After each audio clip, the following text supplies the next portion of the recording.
ઓમ નમો ભગવતે વાસુદેવાય। એકાદશી વ્રતનું મહાત્મય। નમ્ર નિવેદન। યજ્ઞ દાન તપ કર્મ ત્યાજન કાર્ય મેવ તત। શ્રીમદ ભગવદ્ ગીતામાં ભગવાન શ્રી કૃષ્ણના આ વચનો ઘણા મહત્વપૂર્ણ છે। યજ્ઞ દાન અને તપ રૂપી કર્મ કોઈ પણ સ્થિતિમાં ત્યાગવા યોગ્ય નથી, પરંતુ કર્તવ્ય રૂપ એમને જરૂર કરવા જોઈએ।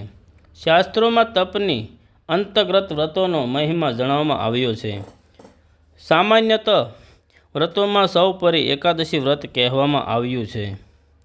જેમ નદીઓમાં ગંગા પ્રકાશક, તત્વોમાં સૂર્ય, દેવતાઓમાં ભગવાન વિષ્ણુની મુખ્યતા છે, તેવી જ રીતે વ્રતોમાં એકાદશી વ્રતની મુખ્યતા છે। એકાદશી વ્રત કરવાથી બધા જ રોગો દોષ શાંત થઈને લાંબુ આયુષ્ય, સુખ, શાંતિ અને સમૃદ્ધિની પ્રાપ્તિ તો થાય જ છે।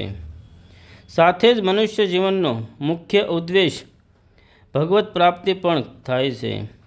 સંસારમાં જીવની સ્વાભાવિક પ્રવૃત્તિ ભોગોની તરફ રહે છે, પરંતુ ભગવત નિધિને માટે ભોગોથી વૈરાગ્ય થવો જ જોઈએ।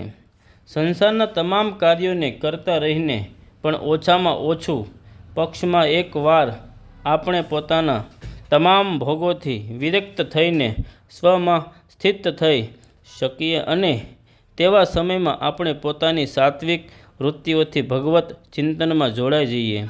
એના માટે એકાદશી વ્રતનું વિધાન છે। એકાદશ્યા ન ભુજિત પક્ષયોરુ ભયોરૂપી બંને પક્ષોની એકાદશીમાં ભોજન ન કરવું। હકીકતમાં શાસ્ત્રકારોએ વ્રતનું સ્તર નક્કી કર્યું છે। પોતાની શ્રદ્ધા અને ભક્તિ મુજબ જે શક્ય હોય તે કરવું જોઈએ। નિર્જળ વ્રત, ઉપવાસ વ્રત, કેવળ એકવાર અન્ન વિના દૂધ વગેરે પેય પદાર્થો લેવા। તક્ત વ્રત, દિવસભર ઉપવાસ રાખીને રાત્રે ફળાહાર કરવો। એક ભુક્ત વ્રત, કોઈ પણ એક સમય એકવાર ફળાહાર કરવો। અશક્ત, વૃદ્ધ, બાળક અને રોગી પણ જો વ્રત ન કરી શકે, યથાસંભવ અન્ન આહારનો પરિત્યાગ તો એકાદશીના દિવસે કરવો જ જોઈએ। એકાદશી વ્રતનો પ્રાદુર્ભાવ માગશર માસમાં કૃષ્ણ પક્ષમાં થયો છે।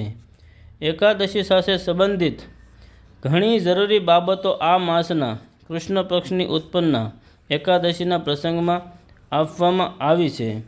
પુરાણોમાં 26 એકાદશીઓની જુદી જુદી કથાઓ આવી છે, જેમને વાંચવાથી સ્વાભાવિક રૂપે એકાદશી વ્રત પ્રત્યે શ્રદ્ધા જાગે છે। તેથી જ અહીંયા આ 26 એકાદશીઓની કથાઓને પદ્મપુરાણના આધાર પર પ્રસ્તુત કરવામાં આવી છે। આશા છે પાઠકગણ આને વાંચીને જરૂર લાભાન્વિત થશે તથા જીવન પર્યંત એકાદશી વ્રતનો સંકલ્પ લઈને પોતાને કૃતાર્થ કરશે। રાધે શ્યામ, રાધે શ્યામ, રાધે શ્યામ।